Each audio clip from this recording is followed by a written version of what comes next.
Assalamualaikum warahmatullahi wabarakatuh. Innal hamdalillah nahmaduhu ta'ala wa nasta'inuhu wa nastaghfiruh wa na'udzu billahi min shururi anfusina wa min sayyiati a'malina may yahdihillahu fala mudilla lahu wa may yudlil fala hadiya lahu. Asyhadu an la ilaha illallah wahdahu la syarika lah wa asyhadu anna Muhammadan abduhu wa rasuluhu la nabiyya ba'dah.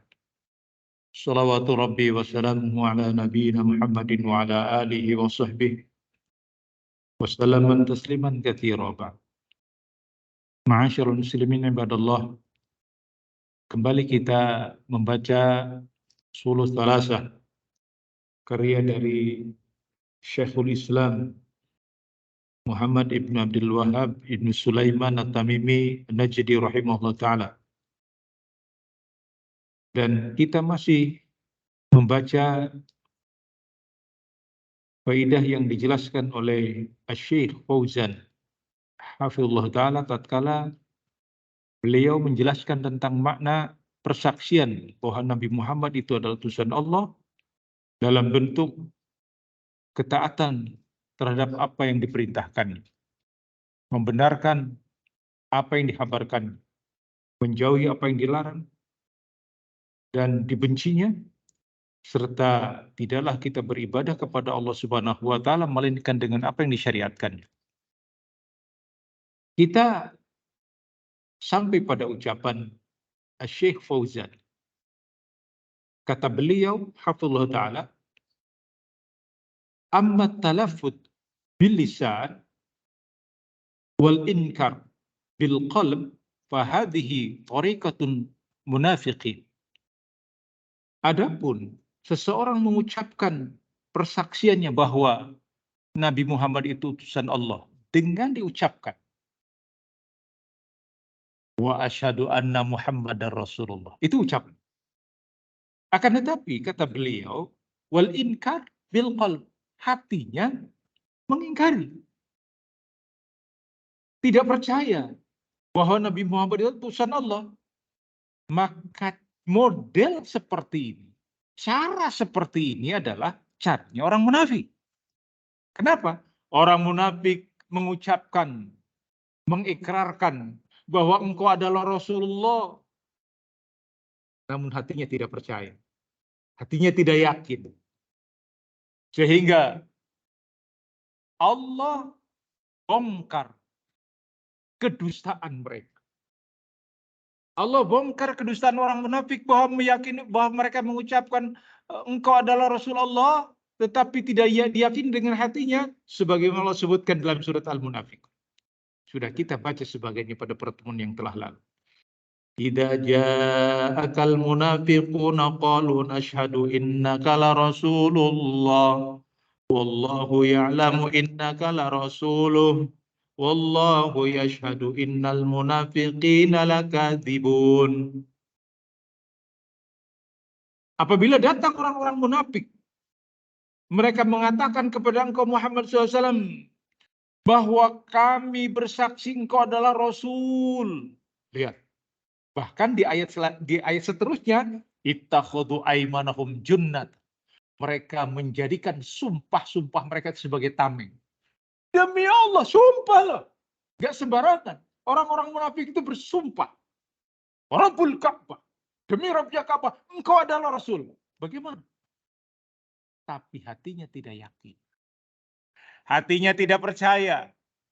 Hatinya tidak meyakini apa yang tadi kaidahnya sudah disebutkan oleh Syekh rahimahullah ta'ala. Ta'atuhu bima amar. Mentaati apa yang diperintahkan. Rasul memerintahkan, mereka tidak melakukannya. Maka ini sama.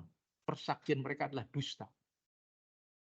Apakah itu terjadi pada orang-orang munafik saja? Al-ibrah fi umumil lafad, la fi khususis sabab. Ibrah itu pada keumuman lafadnya, bukan karena sebabnya. Ayat ini diturunkan kepada orang-orang munafik. Kalau di masa sekarang ini ada yang melakukan seperti itu, apakah dikatakan, oh bukan munafik. Ayat ini turun kepada zaman orang-orang dulu, kepada orang yang melakukan hal yang sama seperti orang-orang munafik. Bagaimana? Apakah itu dikatakan bahwa ayat ini tidak tepat? Demi Allah, bukan seperti itu. Yang ada adalah siapapun, di masa apapun, di negeri manapun, begitu. Artinya seluruhnya yang mereka mengucapkan bahwa cinta kepada Rasul, kami mengikrarkan bahwa engkau adalah Rasulullah, tapi hatinya tidak yakin, berarti dihukumi sama dengan ayat ini. Itulah orang-orang munafik. Oleh karena itu, ma'asyiral muslimin ibadallah, berhati-hati kita dalam perkara ini. Jangan sampai kita merasa yakin dengan keislaman kita, percaya diri bahwa kita seorang muslimin, ternyata ketika diukur dengan ukuran seperti ini, loh, kok sama dengan orang-orang munafik dulu? Orang munafik dulu tidak mau percaya kepada Rasul, tidak mentaati apa yang Rasul perintahkan. Apa bedanya? Muslim sekarang dengan munafik dulu, ketika Allah perintahkan, maka mereka nggak mau, tidak mentaatinya. Dan juga tidak mau membenarkan kabar yang datangnya dari Rasulullah SAW. Rasul memberitakan demikian, demikian, dan demikian. Tapi orang kemudian tidak percaya. Lantas apa? Rasulullah SAW datang sebagai basyiran wa nadhiran. Sebagai pemberi peringatan dan juga sebagai pembawa kabar gembira. Diberitakan berita-berita orang yang berpegang teguh dengan apa yang dibawa oleh Nabi. Baik itu yang terdapat dalam Al-Quran maupun di dalam sunnah-sunnahnya. Karena kita terikat. Ketika seseorang itu berikrar bahwa Nabi kita Muhammad SAW, maka terikat dengan ayat. Apa yang dimaksud dengan terikat dengan ayat tadi? Allah menyatakan, wa ma'atakumur rasul fakhudhu. Apa yang datang dari Rasul, ambil. Wa manahakum anhu fantahu. Dan apa yang dilarangnya, itu harus ditinggalkan. Kita meyakini, tidak memilah-milah. Ini ayat Al-Quran, ini hadis. Kalau ayat Al-Quran, ya pasti benarnya. Sedangkan hadis, fihi nadhar. Harus dilihat dulu katanya. Gaya-gaya seperti ulama ahlul hadis. Ini hadis masih diperbincangkan. Loh, Andanya siapa? Saya ahli teknologi. Maaf, udah bicara tentang teknologi saja. Jangan bicara tentang hadis. Hadis, ada ahlinya. Hadis ini perlu untuk dilihat kembali. Siapa Anda? Saya adalah seorang teknokrat atau seorang ekonom. Udah ekonom, bicara tentang ekonomi saja. Jangan bicara tentang hadis. Hadis, ada ahlinya. Ahlul hadis, doktor di bidang hadis, peneliti hadis. Jangan kemudian lintas sektoral. Sekarang kan zaman orang lintas sektoral. Ya, urusannya ini ngomongnya yang lain. Kamu konsentrasi saja Anda di situ. Jangan bicara hadis kan dilihat.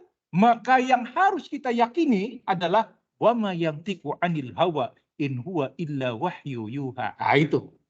Wa ma yantiqu 'anil hawa. Tidaklah apa yang keluar dari lisan Nabi kita adalah merupakan hawa nafsu. In huwa illa wahyu yuha. Melainkan wahyu yang Allah turunkan kepada nabinya.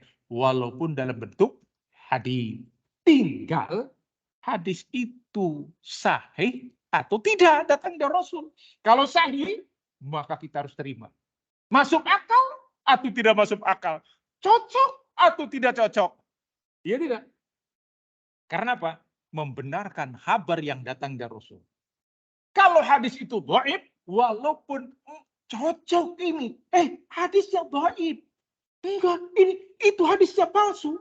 Ya palsu-palsu juga hadis. Ada yang seperti ini namanya, itu orang yang tidak percaya kepada Rasul. Ya tapi kan hadis itu bisa ada yang hadis yang sahih dan hadis yang dhaif atau hadis yang itu bukan bagianmu. Itu bagian para ulama ahlul hadis. Maka dari masa ke masa muncul para ulama ahlul hadis yang mentashih dan mentadhif hadis. Hadis ini sahih. Loh, bisanya? Bisa. Karena mereka memiliki ilmu. Ilmu hadis itu seperti ilmu-ilmu yang lainnya yang memiliki khususan. Makanya ada doktor-doktor di bidang ahlul hadis. Meneliti. Dan dari dulu sudah ada. Para ulama ahlul hadis itu luar biasa. Tahu ilal. Penyakitnya hadis. Dokter diperiksa. Oh, ini ada penyakitnya. Loh, kita kan nggak tahu. Kok bisanya dokter? Bisa, kenapa? Dia mempelajari itu. Hadis pun sama. Ini hadis ada kelemahannya. Kelemahannya lah begini, begini. Itu ulama hadis yang berbicara. Oleh karena itu, ma'asyiral muslimin ibadallah, yang harus kita ketahui adalah tasdik fima akhbar. Membenarkan apa yang dihabarkannya. Kalau kabar itu betul datangnya dari Rasulullah SAW, maka harus kita terima. Sebagaimana tadi disebutkan, sesuai atau tidak sesuai dengan zaman kita. Para sahabat Rasul, ketika datang berita-berita yang ghair ma'qul, tidak masuk akal pada akal-akal mereka, mereka beriman. Mereka beriman. Pada sayap lalat itu, hadis selesai, keluarkan oleh Imam Bukhari. Di sayap sebelah padanya ada racun, sedangkan sayap dalamnya adalah ada penawarnya. Apabila dihinggap di bejadamu, maka tenggelamkan. Itu akan netral. Muncul orang-orang yang dianggap alim sekarang ini. Oh, saya lebih percaya dokter-dokter dari barat yang telah meneliti bahwa keduanya itu ada racunnya, ada bakteri dan lain sebagainya, seperti itu. Bayangkan. Jadi bagaimana dengan ucapan Rasul? Saya tidak percaya kepada kalam Rasul, saya lebih percaya kepada ucapan para peneliti dari negeri barat sana. Ya subhanallah. Kepada orang yang seperti mana kecondongan kita? Wah, ini alim. Ini orang, hati-hati. Kita kembali kepada kaidah tasdik fima akhbar. Benar, membenarkan dari apa yang diberitakan oleh Rasulnya alaihi salatu wassalam. Itulah ma'asyiral muslimin ibadallah. Kalau persaksian kita benar, maka masuk logika atau tidak masuk logika, masuk akal atau tidak masuk akal, maka kita harus menerimanya sebagai sebuah khabar. Demikian. Sehingga ketika orang-orang munafik itu datang, mereka menyatakan, qalu nashhadu innaka la rasulullah. Kami mempersaksi bahwa engkau adalah Rasulullah. Maka Allah tegaskan, wallahu ya'lamu innaka la rasuluh. Dan Allah mengetahui sesungguhnya engkau Muhammad SAW adalah Rasul Allah. Wallahu yashhadu. Dan Allah pun mempersaksikan innal munafiqina lakadzibun. Sesungguhnya orang-orang munafik itulah orang-orang yang pendusta. Lihat, di sini sudah dijelaskan ayat turun ya, kepada Nabi kita Muhammad SAW dan kepada orang-orang pada saat itu terhadap mereka yang tidak mempercayai Nabi kita dalam kondisi sebagai persaksian dari hatinya, dari qalbinya. Hatinya tidak percaya. Ma'asyiral muslimin ibadallah. Termasuk padanya adalah orang-orang yang ketika datang berita dari Nabi atau sesuatu yang tidak pernah diajarkan oleh Nabi, kemudian dia dimunculkan sebagai sebuah ajaran. Berarti orang-orang yang seperti ini adalah juga menyelisihi dari apa-apa yang telah diperintahkan oleh Rasul dan apa-apa yang tidak diberitakan oleh Nabi. Kalau Nabi tidak memberitakan itu sebagai sebuah amalan, maka hendaknya jangan kemudian kita memposisikan itu sebagai semua amalan ibadah. Nabi tidak melakukannya. Maka orang-orang bertanya, wahai imam, wahai syekh, wahai orang alim, yang Anda, yang engkau nasihatkan kepada kami untuk beramal demikian, demikian, demikian. Apakah yang seperti itu ada kabar beritanya dari Rasul? Mau contoh? Hari Rebo kemarin namanya Rebo terakhir di bulan Safar. Di bulan Safar. Ya. Hah? Ini namanya Rebo Wakasan. Maka di sana dianjurkan setelah sholat Isya melaksanakan sholat, ibadah. Masya Allah ramai di masjid-masjid diumumkan ini Rebo Wakasan, maka orang yang melakukannya adalah begini, nanti akan begitu. Maka kaum muslimin pun dalam keadaan bersemangat melakukan. Bagaimana sikap kita? Boleh tidak bertanya? Boleh bertanya. Bertanya. Bukan kepada saya, karena saya tidak mengamalkan. Bertanya itu kepada orang yang mengamalkan. Yang melakukan, yang ditanya. Yang tidak melakukan, ya ditanya. Iya enggak? Ustaz, kenapa? Loh, saya enggak melakukan. Jadi yang melakukan yang ditanya. Kenapa Anda melakukan ibadah di malam Rebo atau di hari Rebo yang katanya Rebo terakhir di bulan Safar? Apa alasannya? Bingung yang jawab. Kalau saya, jurusannya, saya kata, saya tidak tahu. Hanya mereka mengatakan, itu dari apa yang mereka ungkap, itu adalah Rebo terakhir di bulan Safar, di mana Allah akan menurunkan bala, sekian ribu bala akan diturunkan kepada manusia akan di muka bumi ini, sehingga kalian harus minta perlindungan kepada Allah. Luar biasa. Kabarnya dari mana? Diceritakan bahwa Nabi, ternyata diteliti-teliti, itu hadis palsu. Yang tidak ada keterangannya dari mana sokat, rogaib, dan lain sebagainya. Maka amalan seperti ini, walaupun orang bersemangat untuk meminta perlindungan kepada Allah, tapi dengan cara-cara yang keliru, maka yang seperti ini layan tidak memberikan manfaat. Masa? Sholat tidak memberikan manfaat? Zikir tidak memberikan manfaat? Berdoa tidak memberikan manfaat? Bermanfaat apabila diterapkan sesuai dengan penerapan yang benar.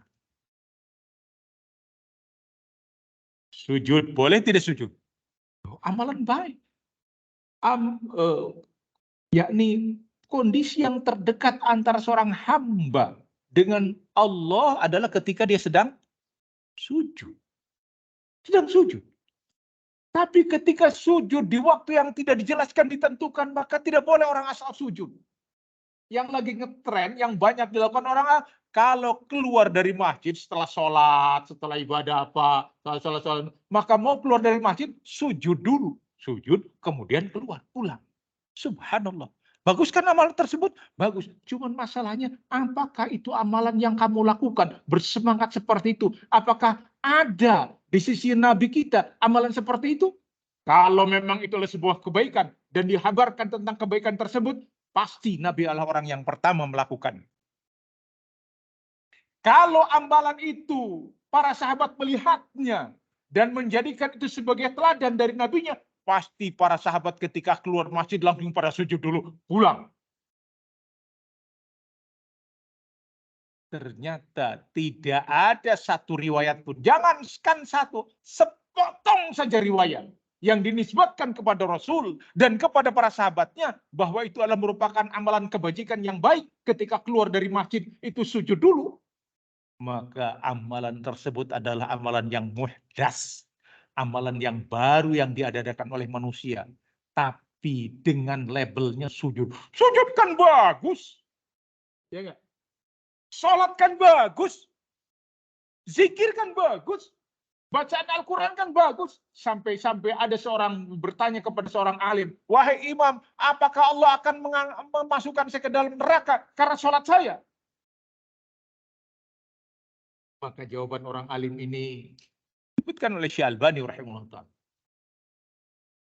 Bahwa engkau dihukum oleh Allah Subhanahu wa taala bukan karena sholatmu, bukan karena sujudmu, bukan karena qiraatul Qur'anmu, tapi karena kedurhakaanmu kepada Rasul Shallallahu Alaihi Wasallam. Rasul tidak melakukan seperti itu, tidak memerintahkan seperti itu, tidak menghabarkan seperti itu, kamu melakukannya. Dan kemudian banyak diikuti oleh manusia. Manusia berbondong-bondong melakukannya. Na'udzubillah. Demikianlah ma'asyarul muslimin ibadallah tentang harusnya kehati-hatian kita dalam perkara ini. Ja'alu aimanahum, maka mereka menjadikan sumpah-sumpah mereka, kata Syekh Fauzan. Ai syahadatum, atau persaksian mereka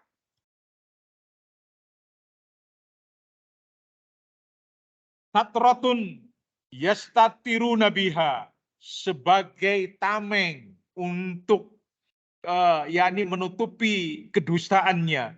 Fasaddu an sabilillah, bahkan yang ada mereka menghalangi manusia dari jalan Allah.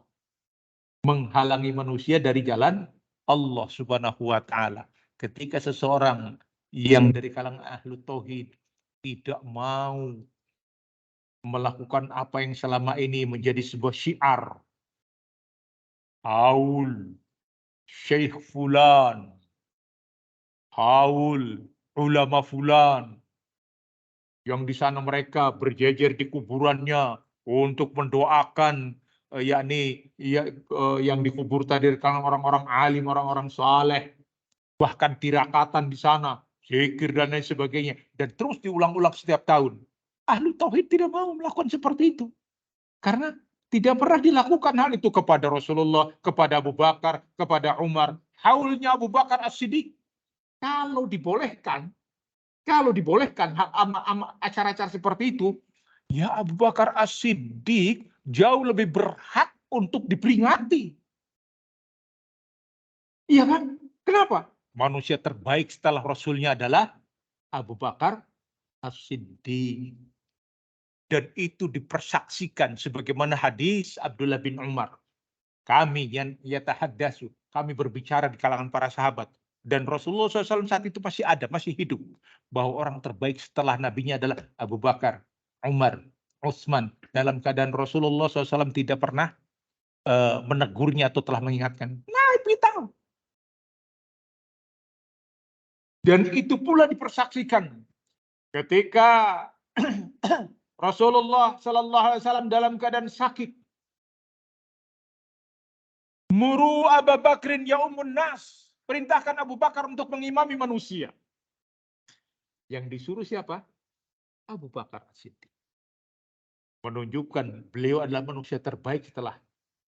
Jangan ditanya lagi Abu Bakar fil jannah. Abu Bakar dalam surga. Ya, termasuk ahli surga. Pasti. Loh, kok pasti? Karena ucapan dari Nabi. Bukan dari manusia biasa. Bahkan ketika ada seseorang, wanita yang sudah sepuh, meminta sesuatu kepada Rasulullah SAW, kata Rasulullah SAW, besok engkau datang kembali. Kata wanita tersebut, sekiranya engkau nanti tidak ada ya Rasulullah, siapa yang harus diketemui? Abu Bakar. Lihat, ini sebagai syahid dari Nabi bahwa Abu Bakar manusia terbaik. Apakah para sahabat melakukannya kepada Abu Bakar? Tidak. Yang seharusnya lebih berhak dari manusia yang ada. Sebagaimana kata Umar bin Khattab, sekiranya iman Abu Bakar ditimbang dengan iman seluruh manusia yang ada, niscaya lebih berat imannya Abu Bakar As-Siddiq. Kurang apa? Kenapa yang seperti ini dinafikan? Tidak pernah disampaikan kepada umat. Bahaya dari ayat ini. Karena itu akan tertuduh siapapun yang melakukannya. Saya tidak sedang menuduh, tapi akan tertuduh dengan ayat ini. ketika mereka tidak membenarkan berita yang datang dari Rasulnya, ya, dan tidak menjauhi apa yang dilarangnya dan tidak disukainya, maka sesungguhnya itu adalah bentuk persaksian yang batil, yang la yanfa', yang tidak memberikan manfaat sedikit pun. Bahkan yang adalah kemudian mereka menghalangi manusia dari jalan Allah. Seseorang yang berpijak dengan apa yang dibawa oleh nabinya dituduh dengan berbagai tuduhan. Radikal, radikul. Al-Wahabiyah dan lain sebagainya. Subhanallah. Itu terjadi di tengah-tengah kaum muslimin, di tengah-tengah umat saat ini. Sangat-sangat zalim. Zalim kepada syekh dan zalim kepada para ahli tauhid. Maka ma'asyiral muslimin ibadallah, fakta ini terjadi di tengah-tengah kaum muslimin, di tengah-tengah kita manusia. Karena banyak dihalangi manusia dari jalan Allah dengan berbagai cara. Jangan ikuti itu. Jangan terus seperti itu. Dan ada yakni suara-suaranya atau katakanlah hal-hal yang disampaikan dalam rangka bentuk larangan untuk melakukan amal-amal ibadah yang sesuai dengan apa yang dibimbingkan oleh Nabi Muhammad SAW. Ya, dengan berbagai tuduhan, dengan berbagai cara. Ma'ruf, dihalanginya, dibubarkannya pengajian dan lain sebagainya. Ini semuanya terjadi di tengah-tengah kita kaum muslimin disebabkan karena orang tersebut apakah merugikan secara duniawi? Tidak. Apakah mengganggu keluarganya? Tidak. Apakah nanti akan merebut itu dan sebagainya? Tidak. Yang ada dia menjalankan tauhid, menjalankan sunnah, itu saja. Percaya bahwa Allah satu-satunya zat yang berhak diibadahi dan percaya bahwa nabinya satu-satunya manusia yang berhak untuk diikuti. Hanya karena itu maka kemudian mereka diperlakukan dengan cara-cara zalim. Masya Allah. Itulah butuhnya kesabaran kepada mereka-mereka yang mengikuti jalannya Rasulullah SAW dan jalannya para sahabat. Dan itu justru menjadi semakin membuat kita bersemangat padanya. Fadala ala anna nutqa bil lisan la yakfi. Demikian kata Syekh.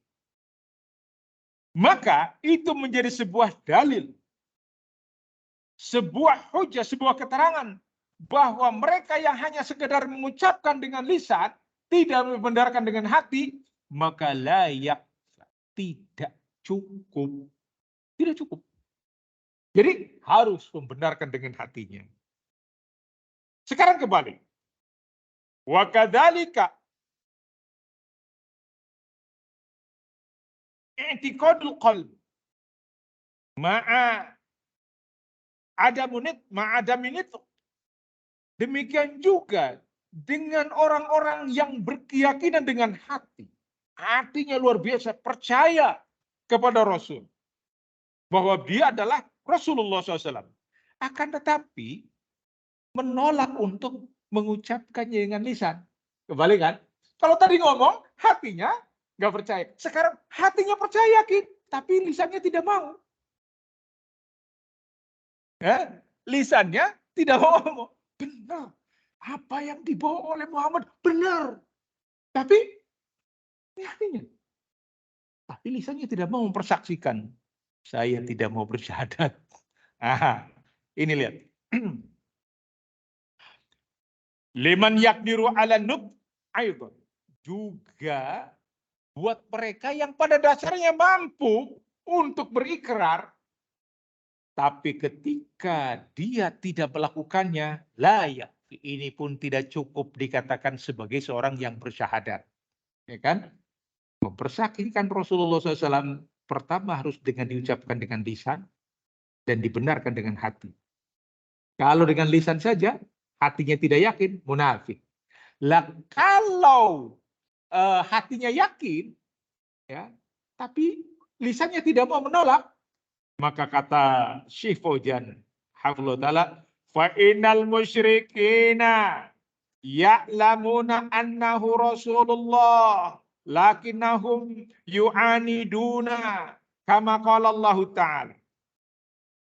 Adapun orang-orang musyrikin, mereka mengetahui bahwa itu adalah Rasul. Yakin Muhammad bin Abdul Muthalib adalah Rasul. dikit playback apa namanya ke belakang.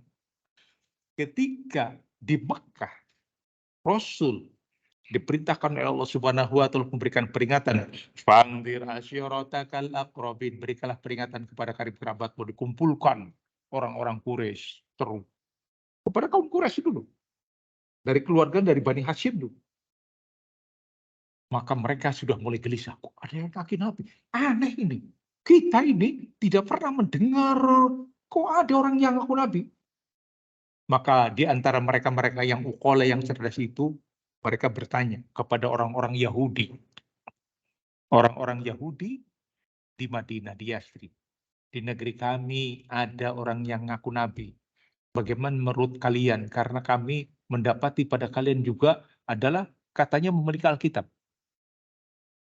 Orang Yahudi mendapat hal yang seperti itu, kemudian tanyakan kepada dia 3 perkara. Tahu tidak tentang seorang laki-laki yang gagah yang menguasai dunia? Yang kedua, berapa lama pemuda kafir ditidurkan? Dan yang ketiga, tanya tentang ruh.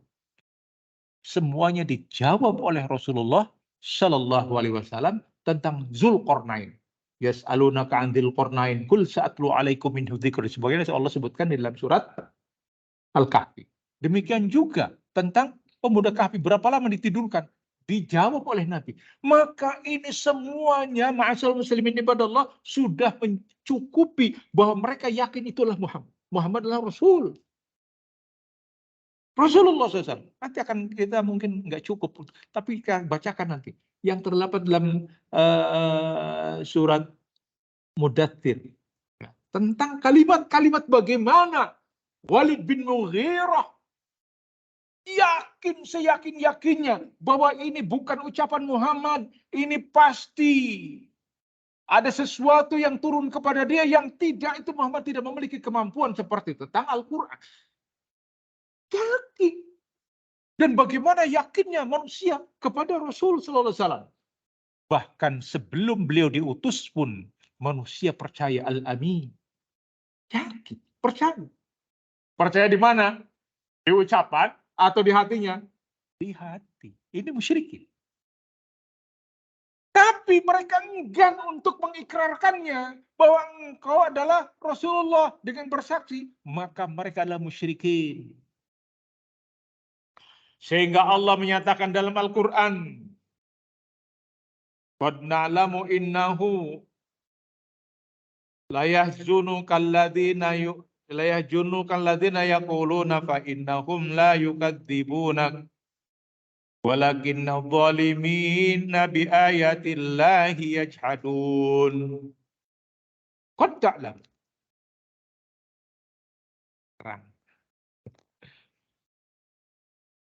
Qad na'lamu innahu la yahzunuka alladziina yaquluna.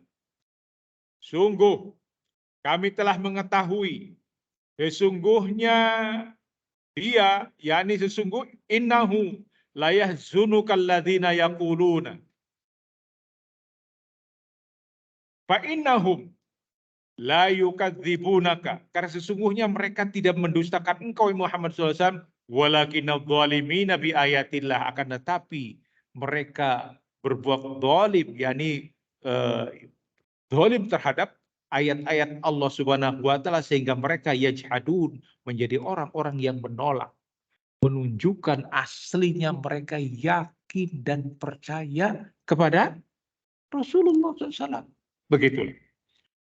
Wahum, dan mereka orang-orang musyrikin, biqulubihim ya'tarifuna birrisalati. Orang-orang musyrikin itu tahu dengan hati-hati mereka tentang risalah ini, tentang ajaran ini. Ada satu risalah yang bagus yang ditulis juga oleh Syekh rahimahullah taala tentang sejarah penolakan mereka, orang-orang musyrik. Jadi orang-orang musyrikin itu menolak, Masya Allah ya. Ini sepertinya sejarah sering terulang. Menolak kebenaran itu awalnya bukan menolak mereka ingat. Ternyata karena Rasulullah SAW dituduh mencela sesembahan-sesembahan mereka. Mencela sesembahan-sesembahan mereka. Padahal Rasulullah SAW tidak pernah mencelanya. Itu hanya akal-akalan saja. Ya. Hanya Rasulullah mengatakan bahwa apa yang kalian minta doa kepada mereka itu tidak bisa mengabulkan doa. Mendengar pun tidak mampu. Bagaimana mereka bisa mengabulkan doa? Itu dianggapnya celaan. Seperti orang-orang sekarang nih. Apa sampai sibuk ke tempat-tempat kuburan keramat dan sebagainya. Ketika kita katakan itu, mereka yang dikubur-kubur itu tidak bisa mengabulkan doa, langsung bangkit. Berarti engkau menghina mereka, meleceh. Loh, siapa yang menghina? Kita nyatakan bahwa itu tidak bisa mengabulkan doa. Tapi dianggapnya sebuah pelecehan, penghinaan. Akhirnya dituduh dan berbagai tuduhan. Sampai ada seorang ustaz yang mungkin di medsos ya terkenal ustaznya ya. Gitu kan. Katanya, ini Ustadz nggak percaya Wali Songo. Akhirnya ketika Ustadz itu bikin pengajian, dibubarkan pengajian. Alasannya apa? Menghina Wali Songo. Menghina Wali Emang Ustadznya menghina Wali Songo? Wali Songo itu jelek. Bukan. Hanya Ustadznya itu mengatakan Wali Songo itu nggak bisa ngabulkan doa. Ya benar. Nah, ternyata ucapan itu dianggap sebuah penghinaan. Persis musyrikin Quraisy begitu. Menuduh Rasul menghina. Apa yang menghina? Karena Rasul mengatakan mereka tidak mengabulkan doa. Subhanallah. Oh sama. Sama persis. Dan yang menyedihkan itu orang-orang yang ukolanya, yang punya akal-akal sedikit, bahkan mungkin menghafal Quran, membaca Al-Quran, kok berkeyakinan yang sama seperti itu. Ini namanya musibah. Begitu. Wa nasallahu salam alafin. Wa nasallahu taufiq wal hidayah. Wa nasallahu istaminal qawla wa yattabi'una ahsanah. Wa sallallahu ala nabiyina Muhammadin wa ala alihi washabihi wasallam tasliman katsir wa akhiru da'wana alhamdulillahi rabbil alamin. Wassalamualaikum warahmatullahi wabarakatuh.